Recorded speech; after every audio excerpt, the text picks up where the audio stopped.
আমেরিকার সরকার বাংলাদেশ সহ ৭৫টি দেশের ইমিগ্রেশন ভিসা স্থগিত করেছে। এটা শুধুমাত্র কিন্তু ইমিগ্রেশনের জন্য। অর্থাৎ আপনি স্থায়ীভাবে বসবাস করার জন্য আমেরিকায় ভিসা করে যেতে পারবেন না। বর্তমানে এটা বন্ধ আছে। কিন্তু অন্যান্য ভিসাগুলো কিন্তু চালু আছে। যেমন আপনি যদি পর্যটনের জন্য যান, আপনি ঘোরার জন্য যদি যান, তাহলে আপনি যেতে পারবেন। আপনি যদি ব্যবসার জন্য যান, আপনি যেতে পারবেন। আপনি যদি চিকিৎসার জন্য যান, আপনি যেতে পারবেন। আপনার ভিসা কিন্তু খোলা আছে।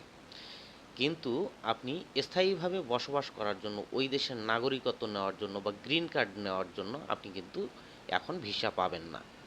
এই ইমিগ্রেশন ভিসা বাতিল করার পিছনে কিন্তু কারণ আছে। কারণটি হচ্ছে এই ৭৫টি দেশের নাগরিক যারা ওখানে গিয়ে স্থায়ীভাবে বসবাস করা শুরু করে ইমিগ্রেশন নিয়ে বা গ্রিন কার্ড নিয়ে, যারা স্থায়ীভাবে বসবাস করা শুরু করে, তারা বেশিরভাগ ক্ষেত্রে দেখা গেছে তারা ওই দেশের সরকারের কাছ থেকে শুধুমাত্র সুবিধা নেয় বা অধিকার নিয়ে থাকে।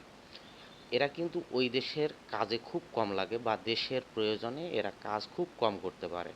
যার কারণে ওই দেশের সরকার এই ইমিগ্রেশন ভিসাটি আপাতত স্থগিত রেখেছে। এই ৭৫টি দেশের নাগরিকদের জন্য এই স্থগিত আদেশটা যদিও ক্ষতিকারক হয়, কিন্তু ওই দেশের ক্ষেত্রে কিন্তু অনেকটা লাভজনক বা ওই দেশের উপকারের জন্য করা হয়েছে। বন্ধুরা, আপনারা আপনাদের মন্তব্য কমেন্টের মাধ্যমে জানাবেন। দেখা হবে পরবর্তী ভিডিওতে। ততক্ষণ পর্যন্ত সকলেই ভালো থাকবেন, সুস্থ থাকবেন। ধন্যবাদ সকলকে।